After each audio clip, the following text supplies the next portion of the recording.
Welcome to the Prison Post. This is our monthly policy edition hosted by CROP's Director of Business Development, Ken Oliver. As a former policy director himself, Ken invites guests who keep their fingers on the pulse of current legislation and how California's laws are both impacting currently and formerly incarcerated citizens. These thoughtful conversations provide insight into the direction that our state is moving and what we can do to help in mass incarceration while responsibly reforming our prison system. Welcome to the Prison Post Policy Hour. I'm Ken Oliver. Great to be here with all of you today. Today I'm esteemed to have a great guest. Today we have Esteban Núñez from ARC, who's one of the leaders for directly impacted policy work in the state. He's also a good friend of mine. Welcome, Esteban. How are you doing today? I'm doing well. Pleasure to be here. Of course, always love working alongside you, and I love our conversation. So looking forward to this. Absolutely. Great to have you. Today, we're going to talk a little bit about Esteban's story and what happened with policy in the year 2020 and what we can kind of look forward to as we wrap up the year in 2021 in criminal justice reform and see what the landscape is like. So, Esteban, for those of you who don't have the pleasure of knowing you yet, why don't you tell us a little bit about your background, where you grew up, and how you got involved with criminal justice work to begin with? Yeah, so I was born in 1989. Raised by my father and my mother. My mother is a nurse to this day. My father, at the time, was an organizer, a union organizer. Now does some consulting. But my father was very active in the reform in advocacy. As it related to immigrants. My mother was born in Mexico. My father was raised in TJ, Tijuana. And so I really got a lot of insight to what it looks like to organize, to what it means to enact change, what it means to really bring the people who are impacted by them and empower them. And for me, growing up under an activist, it was really enlightening. It was really enlightening to see how change can be made by the people. But it was also troubling to see how much change we needed to make. For me, Spanish was my first language. In school, I want to say it was kindergarten or first grade. My teachers called my parents into class and told them if I didn't learn English, they would kick me out of school. This is around the time of Prop 187, which allowed educators, doctors, to notify ICE if they had any inclination that a child was an immigrant and that child would be immediately deported. And so I didn't. My family only spoke English, and I lost Spanish. I grew up, because I didn't know Spanish, I was kind of too white for the Mexicans. But in school, I was too Mexican for the whites, and so I never necessarily had a place where I felt like I fit in. I went to a Baptist school growing up. Was always pushed to the end of the line if I was late. Was subjected to prejudice, I'll say. And I had learned to just accept it as my normality, right? And so I learned to stay out of the way. I was in college when I caught my case, and I had a very, very different perception of what the criminal justice system was and looked like. My case was a group fight. Unfortunately, a young man lost his life in the fight. I didn't know until the next day that somebody had died, and was terrified. I strongly believe that our system was set up that you were innocent until proven guilty, and that's not the case. That's not how our system works. You're guilty until you can prove yourself without a doubt innocent, right? And it's not always black and white. And I going through the criminal justice system, it really opened my eyes to the fallacies that we're told, to just the wrongdoings that happen, on an everyday basis. How numbers are thrown at people's like candy, right? But these are this is like numbers of your life, and I remember sitting in the hall when I was went in. I took a plea deal. When I went in, I was in solitary confinement for 3 months. I saw the daylight once. I went to the yard once. I got to shower once in the entire 3 months. I was single cell. And so I did a lot of introspective work in that time. You know, it was, Around what year, excuse me, if I could just interrupt, around what time frame was this when you went to prison? Because I think that's very important to talk about when you went into the system versus the landscape now. And a lot of yeah. listeners probably don't understand what the prison system looked like when you first went in. Can you tell us a little bit about that? So yeah, I caught my case in October 2009. I went into prison Cinco de Mayo 2010, May 5th, 2010, and you know was in the hole from about May to June or July. You know, and I remember thinking in the hole, like, this has got to be a fucking nightmare. You know, this can't be the reality. And I'll never forget, you know, the moment that the moment that I accepted it as my reality, but also the moment that I promised myself I would change. When I was in solitary, my mom came to visit me, my mom and dad, for the first time. And you know, I mean, you know, Ken, like you go to, it's behind glass, you're shackled. You know, I hadn't shaved in 3 months. I hadn't had a haircut in 3 months. You know, and I looked tore up, just to be honest. You know, and I tried to smile so my family wouldn't see the devastation on my face, because I didn't want them to bear the burden that I had to bear. Right. My father, I'll never forget. His hair was riddled with gray hairs. You know, it almost like instantaneously had a head full of gray hairs. A lot of wrinkles on his face, like he had aged 5 years. And my mother just trembling, couldn't stop trembling, and just was just distraught, you know, and broken. And I saw the pain that I brought to my family, and it was at that moment that I had promised myself that I would figure out what influenced my decision as a 19-year-old man to engage in a fight that ultimately led to a young man losing his life. And it was at that moment that I realized, like, you know, it's not just me in this. Like, it's my family too. And the impact is it's such a ripple effect, you know, and it really was an awakening moment for me. You know, I can close my eyes and still picture that day as it had happened yesterday.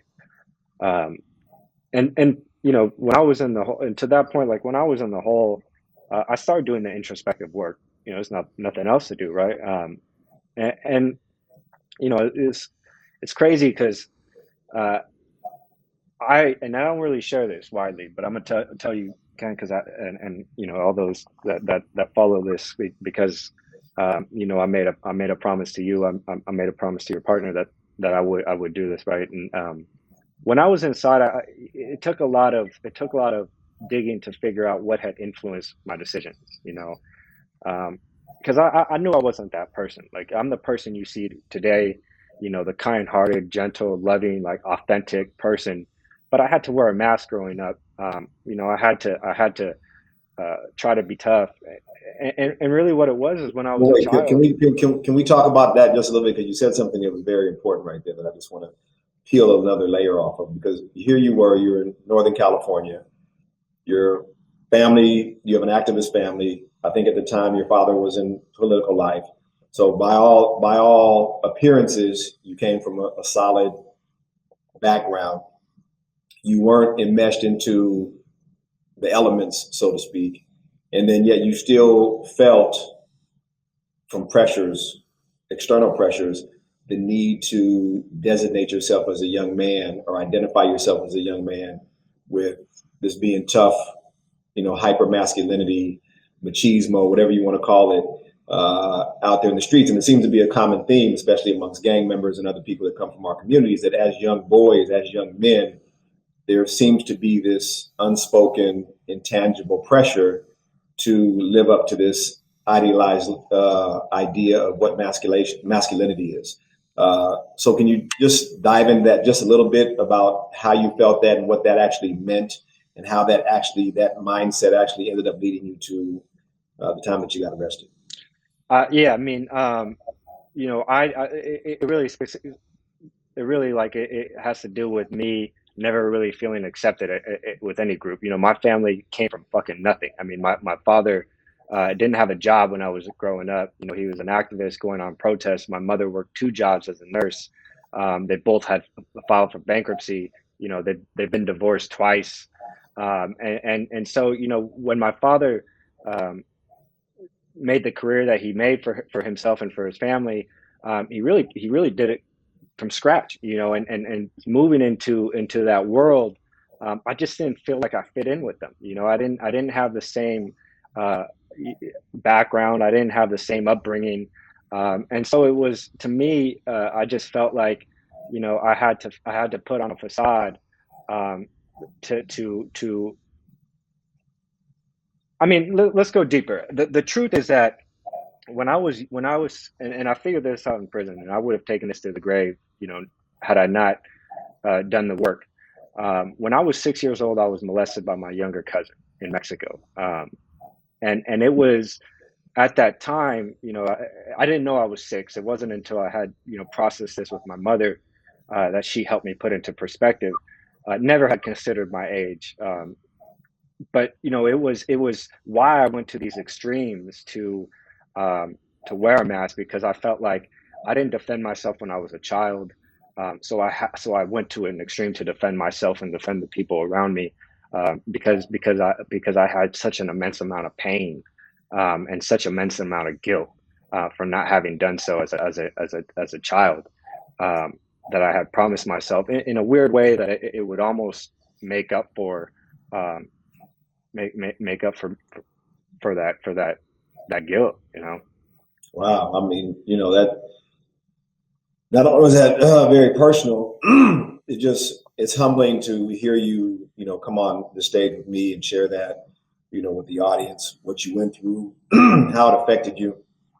And I just really appreciate you being open and authentic. It's a true testament to who you are, as a man and as a human being, that you were able to be authentic in that way and talk about these things, because there's literally thousands and thousands of people inside the prison system, both men and women, who have gone through similar things and hide behind masks of shame, etc. Don't know how to process it. They haven't been given the space to process it. And what it causes is people usually to cause pain to others and continue the harm. Uh, Interestingly enough, I was on a call with a lady the other day, and she's from Antioch up here in Northern California. She now lives in North Carolina. She was talking about she had a best friend who had 6 children, whose husband was a police officer in San Francisco, who was molesting the kids, their own father, the boys and the girls. And the lady didn't know it, but the lady invited and accepted her friend and her 6 children into her home, and she had 6 kids. And the boys ended up, while they were living with her and her 6 kids, molesting her 2-year-old daughter. And she called the mother and told the mother, like, they had to leave, and authorities were called. But then when the authorities asked if she wanted to press charges, she didn't have it in her heart to press charges against the boys, because she understood what had happened to the boys from their father. So she had enough grace in herself to want to see something better for the boys, even though they had victimized her 2-year-old daughter. And I just thought it was a telling statement about her character and about who she was, the fact that she understood the cycle of pain causing pain. And so that's a true testament to you, that you're able to share that you haven't processed it the way that you processed it in this healthy way. So thank you for that. Yeah, no, and I'll say, to your point about how many, the thousands of people that have experienced childhood traumas inside, right, and have normalized it. I was very fortunate to have the support system that I had. Had my mom not been around, I don't think I would have had the foundation to process it, right, or the knowledge, uh, to do so, especially in a prison fucking setting, right? Like, because it's and that's where I think we fall short, is we don't do enough, to give people a safe space to do the work. Like, if we're really about rehabilitation, we got to give people the tools necessary, and the safe space necessary to do so. Right. Because it takes a lot of vulnerability to get into that place. Well, it's the culture of the joint, right? It's the concrete jungle. It's almost like a kill or be killed mentality in prison. And definitely, we haven't matured as a society or as a community yet to create that space really in the prison environment. We most definitely need to. So tie that in with you being released. Tell people a little bit about your release and what happened with that, because I think that's important, and why you decided to spend your life serving others and trying to make pathways for other individuals that suffer things similar to you and I and everybody listening. Yeah, I don't think it's a surprise. My sentence got commuted to 7 years when I was inside from 16 to 7. When I got released, honestly, I was studying to be a mechanical engineer. I knew Scott Budnick because he helped us get distance learning programs in the prisons all throughout California, but specifically the one I was at. He came to visit me when I got released and offered me an internship with ARC to open their Sacramento office. I actually turned it down, to be honest, because I felt like I wanted to fly under the radar. I didn't want people to know who I was. I had even considered changing my name. But then he gave me a week. He told me, please, like, think about it. In that week, I really saw how much prison had impacted me. On an emotional level, on a mental level, on a physical level. And I would walk into a room, into a restaurant, and just completely withdraw. I still sleep on one side of the bed. But more importantly, what it was, that it was my old cellies that would call me, or people inside that would call me, and they were really genuinely happy for me. But would ask, how is it? What are you doing? And I just felt guilty. I couldn't bring myself to tell them. Like, I just thought, oh, it's cool. And I remember thinking, like, this is fucked up. Like, this isn't right. Like, what makes me any different than them was because I just had advocates on my side, on the outside. Like, if that's all it takes, then I'm gonna be their advocate. I'll be their voice. And I promised myself that I would. And I haven't turned back ever since. For me, it's about undoing the wrongdoings that that have occurred to people who were just like me, in similar situations, just like me, who may never see the outside world again. And to me, it's just, these are human beings. Like, it's just wrong. It's not. I wouldn't be able to sleep at night if I wasn't doing something in this field. Absolutely. Tell us a little bit about how you got into the policy aspect of it. There's a lot of spaces and slots in the criminal justice reform community. You pathwayed into policy work. You're one of the leading policy people in the state for people that are directly impacted, a proximate leader. I'd like you to tell everybody a little bit about how you got into policy and why it's important to be centralized in the conversation of policy, meaning people that are proximate to the problem, and why that's so necessary.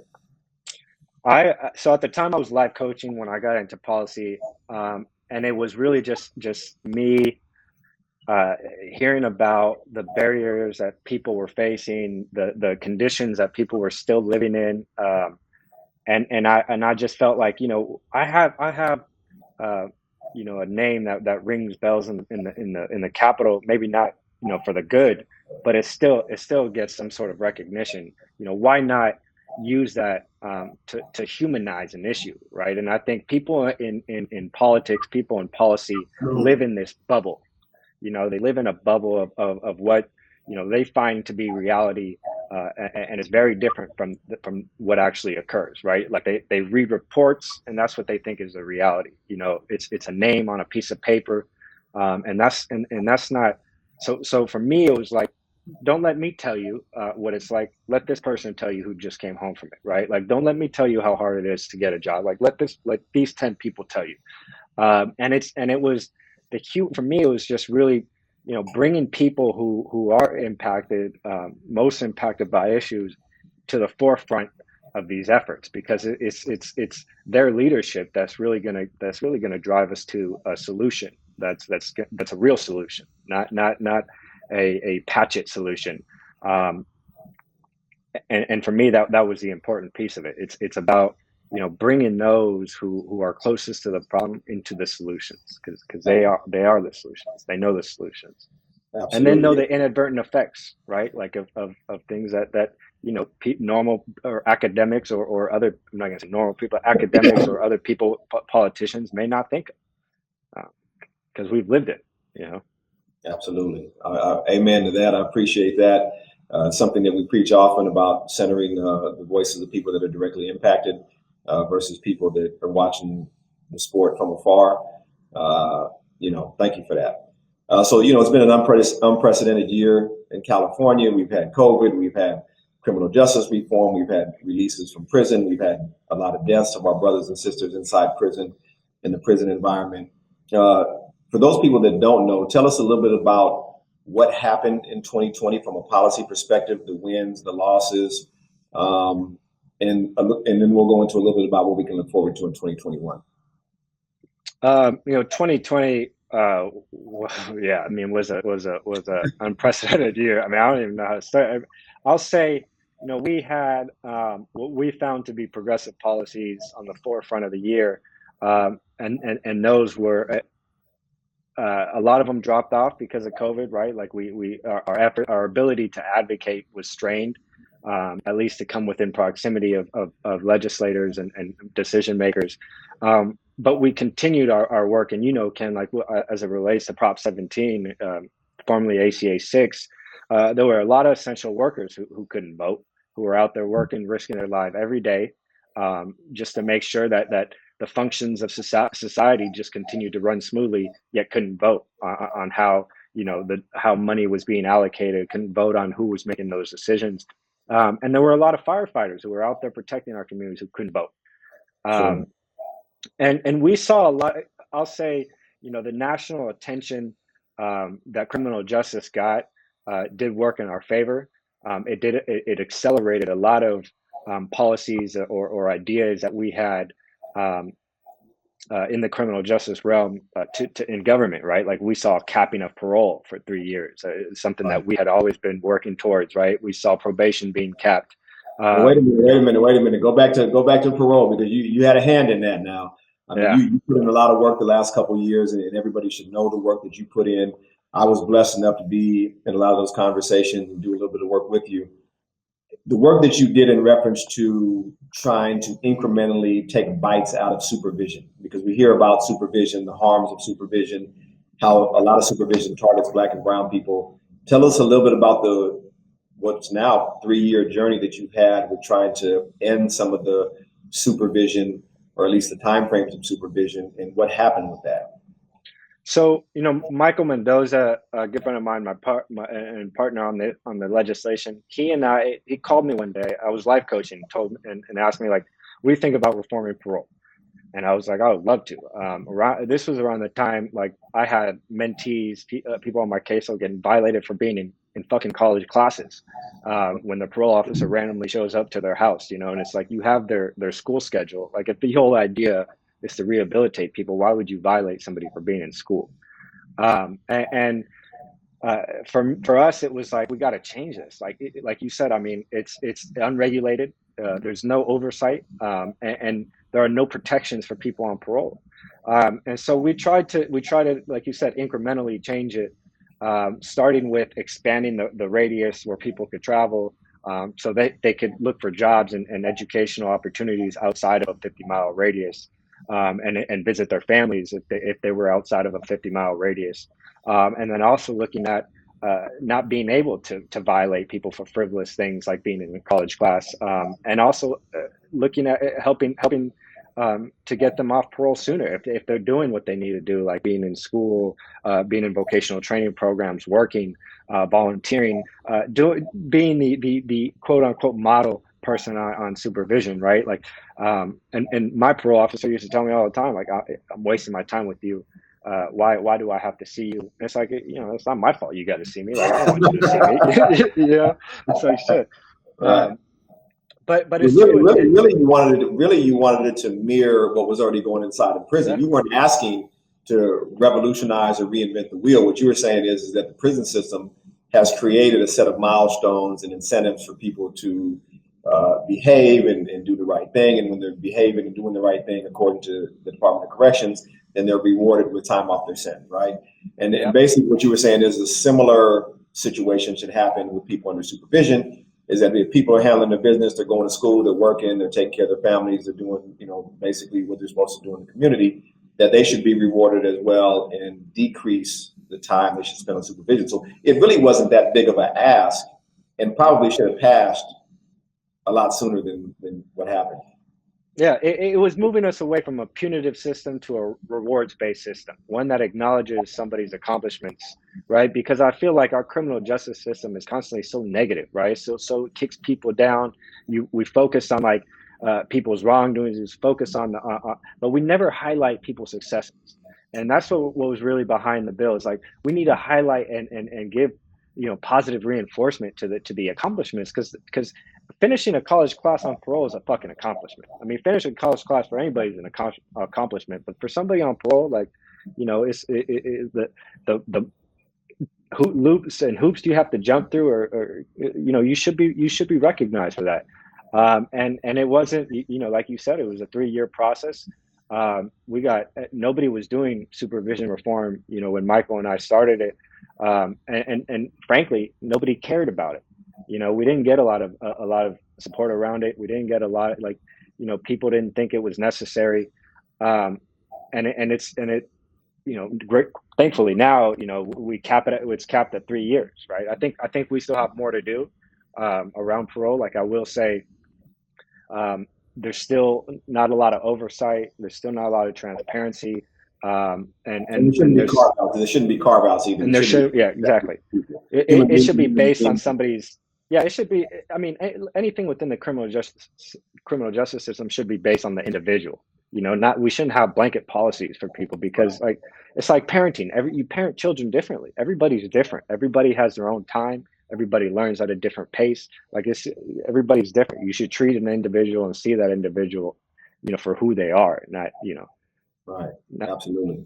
I don't want to put you on blast, but I do want to talk about something that's very little known in the state for our listeners in 2020. And that's what you worked on in reference to prisoner wages. And it really allows us to centralize the issue with firefighters. It allows us to centralize what happens inside the prison environment, the strain it puts on economically to families who have to support their loved ones from the outside. It puts a focus on what's happening with, prison phone calls, canteen prices, package prices, and everything else. And that is the issue of prison wages, right? We hear all the time about 8 cents an hour, 10 cents an hour, 15 cents an hour. It's very difficult for people to survive. But more importantly, what struck me is how we position people for release, right? So when people have done 10, 15, 20 years, CDC for 50 years has basically kicked people out the door with the same $200 gate money since 1973.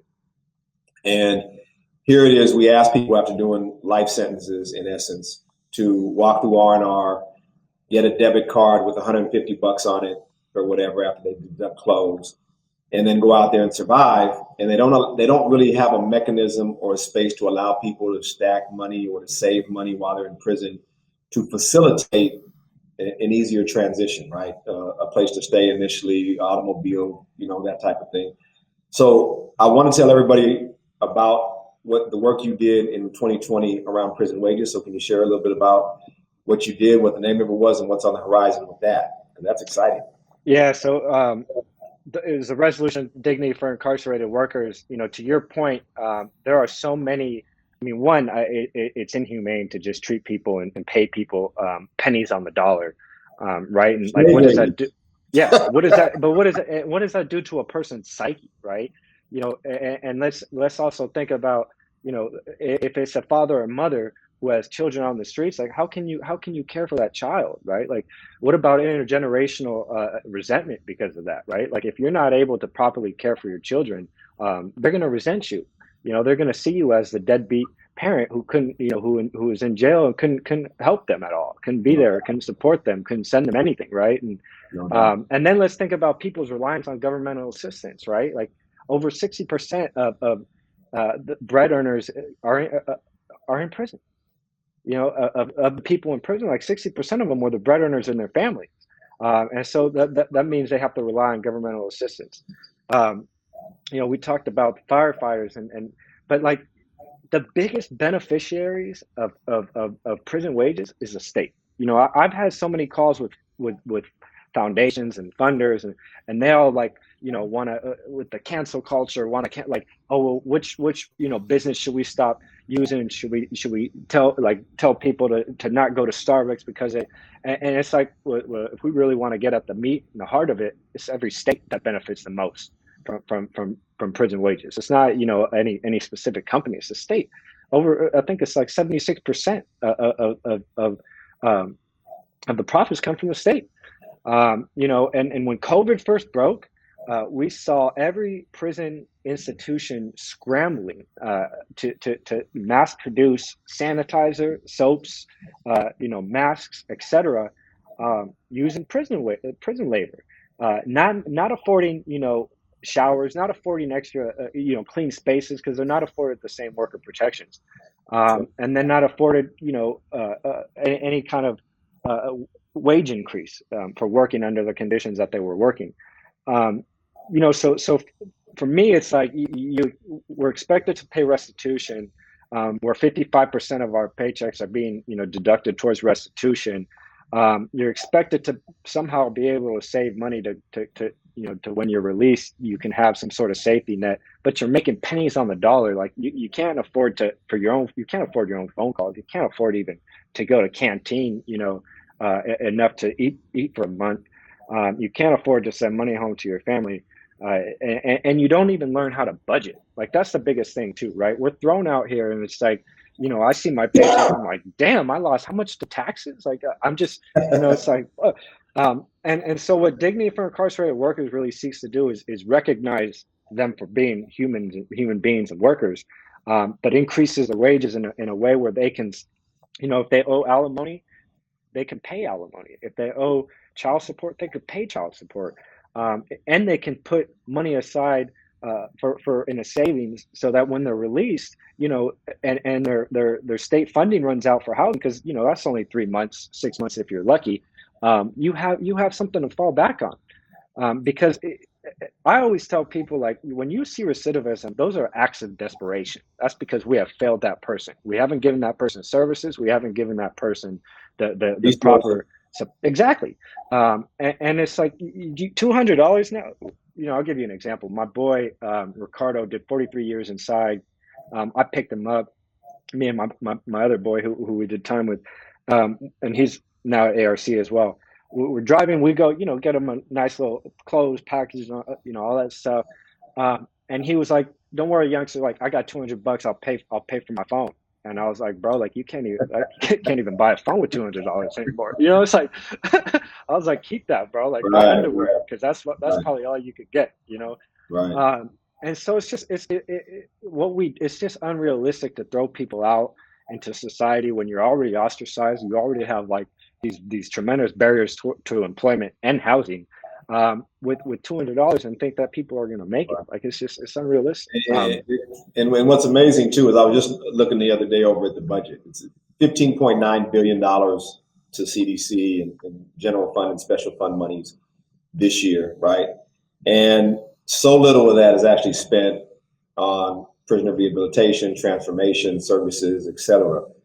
So we really have to do something better going forward. And people like yourself, me, and others have to advocate harder to balance the scales of what those dollar amounts actually look like. So in reference to STR 69, let's get specific about what we're trying to do in addition to the dignity for workers. Are we trying to say minimum wage? Are we trying to say half a minimum wage like it used to be? What exactly is the end game for SCR 69? Well, and you touched on the budget point. I just want to also touch on, in 2017, PIA had a gross profit of $70 million. Wow. This is an entity that is supposed to be self-sustaining. Yet your profit, it goes to, the money is there to give people more money. Wow. Yeah, exactly. So, what it seeks to do, of course, is raise the wages, recognize them as they should be getting the same pay if they were working out here. I'm not going to say minimum wage, because if they're doing coding, like, coders don't make minimum wage out here. Right. They make a lot more money. So I think it's about competitive wages. It also seeks to undo the notion of it being modern day slavery, right? Sure. We want to end involuntary servitude because these are workers and they should be recognized as workers, and be paid for it, compensated for the work that they do. I mean, every piece of furniture in the Capitol was made by people incarcerated. Every license plate that you see, and we could go on and on, right? Um, and it's so embedded in our state, in every state in our country, that we gotta get rid of it, and we have to recognize human beings for the work that they do. And just to put this in perspective for people, I mean, it's not just a bunch of guys complaining about wages. I mean, we actually know women, our colleagues who have been involved on the front lines doing firefighting work and other things that were underpaid, didn't get paid, putting their lives on the line, going to do the work of frontline workers in reference to fighting fires in California. And so women are deeply affected by this issue too, right? Yeah. Oh, absolutely. I mean, absolutely. I mean, we mothers, right, who can't take care of their children, who are on the front lines fighting fires, risking their lives, getting paid $1 an hour. It's blasphemy, to be honest. Like, it's just, you Absolutely. know, there's no word has enough teeth. No, that's the truth. So let me go into another piece of it, because we've worked with a lot of orgs and done a lot of policy work. Uh, I want to segue that into the role a little bit of women in policy work, because a lot of people don't know that women are actually the fastest growing incarcerated population in this country, and oftentimes they get left out of the conversation because central is the amount of men, and we know that men take up 90% of the prison system, but a lot of women are suffering as a result of being in prison. As you mentioned, their mothers, their sisters, their wives. And I think 60 to 70% of the time I read, their crimes that they've committed usually have to do with a man. So what role, or how do we centralize more the issue of women when we do policy work in Sacramento, when we advocate for criminal justice reform in general? We got to bring them to the table. For me, and she, one of my most, I don't want to say favorite, one of my good friends, mentees, April Grayson, really opened my eyes to this, right? And similarly, like I hadn't understood the differences that we go through as opposed to what they go through, right? You get one Title 15. They don't have special conditions, special regulations. Like, it's like, women are very different. And one of the first bills I worked on with ARC, as it relates to women, banned the ban male correctional officers from being in vicinities where they're changing, where they're dressing out, because, like, such a high percentage, won't remember the number, but such a high percentage of women incarcerated were sexually abused. And it's like, could you imagine, like, you had to go, you were sexually abused, and then you got a man in a position of power, like, watching you like you're like itemized, like you're a piece of meat. It's crazy. When I was at Cut 50, one of my favorite bills that I got passed was, in New Jersey. It eliminated the shackling of pregnant women, the solitary confinement of pregnant women. It took 2 years to pass that bill, and I was baffled at how the responses that we got from legislators. And it's like, these are pregnant women. Like, you're subjecting an innocent child to traumas that that the child isn't deserving of. Like, nobody's deserving of that kind of shit, right? And when COVID broke, on the federal level, like, there were pregnant women, who caught COVID and died. And it's like, why are we not treating women with more humanity, with more decency, with more compassion? And like you said, like, a lot of them fell victim to crimes where men were involved. Like, a lot of them are in there for felony murder stuff, and it's we Drug got to bring trafficking. more women to the table. That's what it is. We have to centralize more women. We got to bring them more to the table, and we have to uplift our women. Absolutely. And I think even to take that one step further, to make sure that we're centralizing directly impacted women. Yeah, right? yeah, no, absolutely. Because Yeah, when I say we want to absolutely, hear from the women that actually went through it, yeah, because they are the closest to those pain points, right? yeah, And they, as you mentioned earlier so keenly, that they're closest to the solutions. So yeah, they can inform us about what it is that they went through. They can inform us about absolutely. how to fix it and what the solutions are. And we need to make sure that we usher them to the front and support with the strength that we have, but definitely allow them to come up with some of these solutions and bring them to the table, like you said. Very important to this work. We can't have effective criminal justice reform unless we include women in that conversation and talk about the issues that affect CIW and Chowchilla and the other places that are holding our women, both in the state and federally. So going forward in 2021, I mean, everybody's talked about the Biden-Harris election. We now have ex-Senator Holly Mitchell down there in LA on the Board of Supervisors. I just read that Kamlager is possibly going to be running for her seat, Assemblymember Kamlager, who worked on Holly Mitchell's campaign before. What do you see on the horizon amidst the pandemic, amidst what happened with Project Home Key, the releases from prison? CDC for the first time now is below 100,000 in a couple of decades.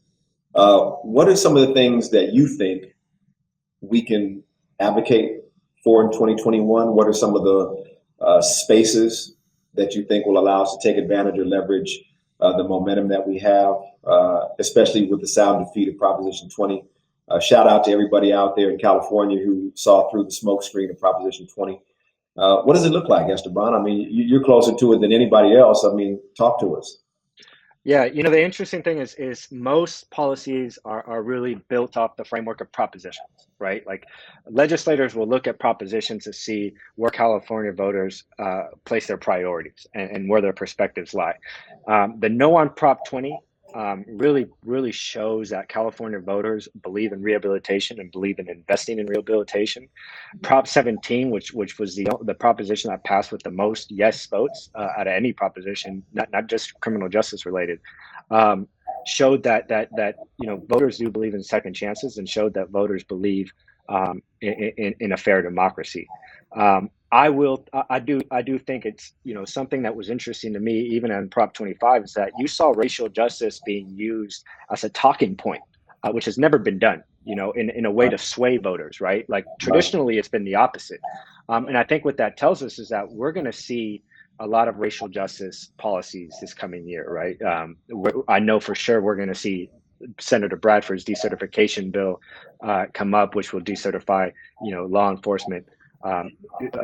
Assembly member Reggie Jones Sawyer has a piece of legislation that would require all law enforcement agencies to only hire people with a bachelor's degree or if they're 25 years old.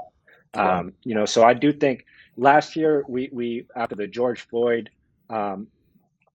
the passing of George Floyd, we saw the bare minimum of legislation get passed in California. We banned chokeholds. That's it. I mean, that's all we did.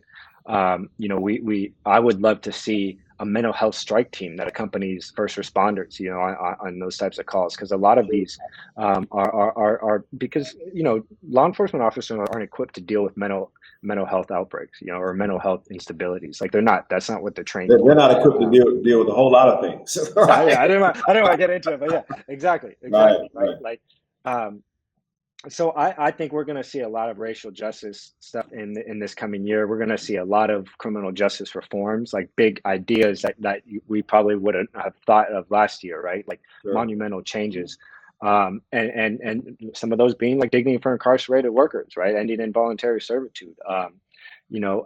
More educational opportunities and employment opportunities for formerly incarcerated people, and those are efforts that we are currently working on. So I'm excited about this coming year because I think it's something that we've never seen before, right? Like you've never seen racial justice being a talking point that fucking bail agents have used, to sway voters, right? And you've also never seen district attorneys get on the bandwagon of criminal justice reform. I mean, we'd be remiss to get off of this conversation without talking about just the monumental audacity that Gasson, LA's district attorney, the largest district attorney's office in the country, just put down in the last 48 hours. Can you touch on that just a little bit? What I'll say is, like, that's true leadership. Somebody who has the wherewithal to stand out and say, this is what I'm doing, like, regardless of public opinion, regardless of how people Well, what's he take it. doing? Like, What's he doing, Esteban? You gotta let people know, what is he doing, man? What is this guy doing? I mean, he is going to resentence. I think it was like 40% of the people that were sentenced out of No LA enhancement. County. He's killing off enhancements, right? Exactly. All the enhancement, which No free you and I strike. know, everybody in prison is doing enhancement time, like the That's people right. that finish the base term. So it's like, can you imagine how many people are going to be coming home, ending the practicing of the death penalty, right? Bail, doing stuff around bail, ending bail for people with misdemeanors and some minor felonies, and No three strikes law. no three strikes law, like that. Like he's everything that you and I have worked on in the past, however many years. He's taken, and it's his platform right now, and putting it into practice. But how big is that for the rest of the state? Not even charging juveniles under 18 as adults. Like, we gotta say, like, that is huge, right? Like, recognizing that juveniles are kids, and that they have a greater likelihood and opportunity to change. They're amenable.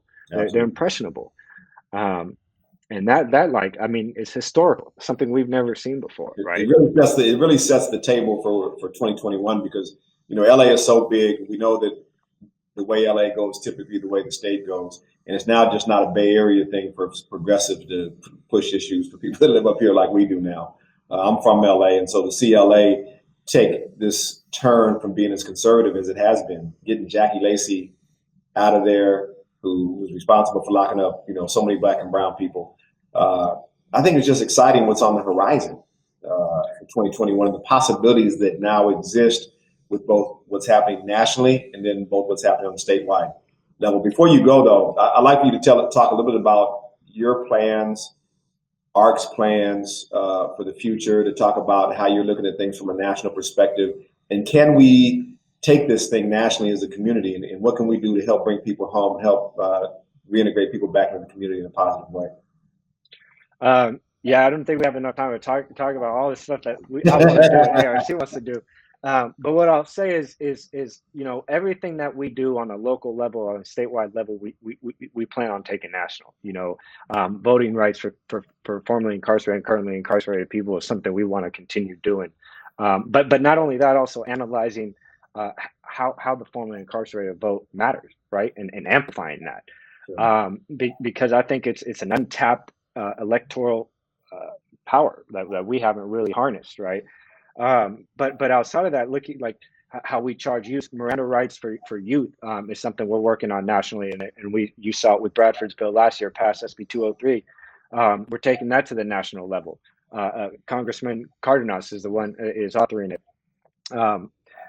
Also looking at closing the DJJ. How do we continue to do that? And continue to afford youth services, and how do we do that across the country, right?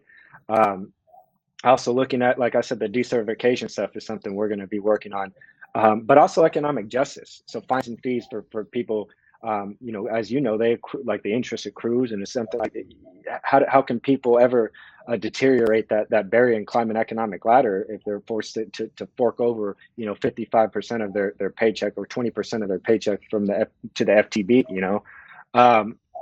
and so economic justice is a huge piece of it, and that falls into the Dignity for Incarcerated Workers Part 2, right? And that's something we're not only working on a state level, but we're also going to take nationally. And I've had conversations with Congresswoman Karen Bass, who chairs the Congressional Black Caucus, about this, and she was astounded when she found out about this and how it goes on a federal level. For me personally, like I said earlier, I don't know, I don't know what the future holds for me, but I do know that I will always, in some inclination, have my foot in this, because this is important to me. It's, as a child, I used to always wonder what my role in life would be, what my purpose is. Now I know, and it's this work, and it's empowering our people, and it's really shedding light on the injustices that have occurred since the dawn of history, dawn of time. Well, you got to make me one promise, because we didn't get everything in today, but you got to promise to come back and spend time with me and the audience and talk about these issues. And maybe as early as January, February, we can reassess what bills are introduced and look at what's happening in the legislature. In the meantime, I just really want to appreciate you for extending your time and your space and talking to us about the landscape of California criminal justice reform, and telling us about your story. Man, it was huge, super huge. You did everybody a service, and we really appreciate you coming and spending some time with us, and we look forward to having you again. Yeah, no, definitely. I look forward to coming back on. Always. Appreciate you. Take care, brother. Yeah, you too, bro. Thank you for listening to The Prison Post, a production of the Crop Organization. We'll be sharing more stories from the world of prison reform and restorative justice, so please join us. You can listen to The Prison Post on all major podcasting platforms. Subscribe to our video cast on YouTube and like us on Facebook at The Prison Post and at Creating Restorative Opportunities and Programs.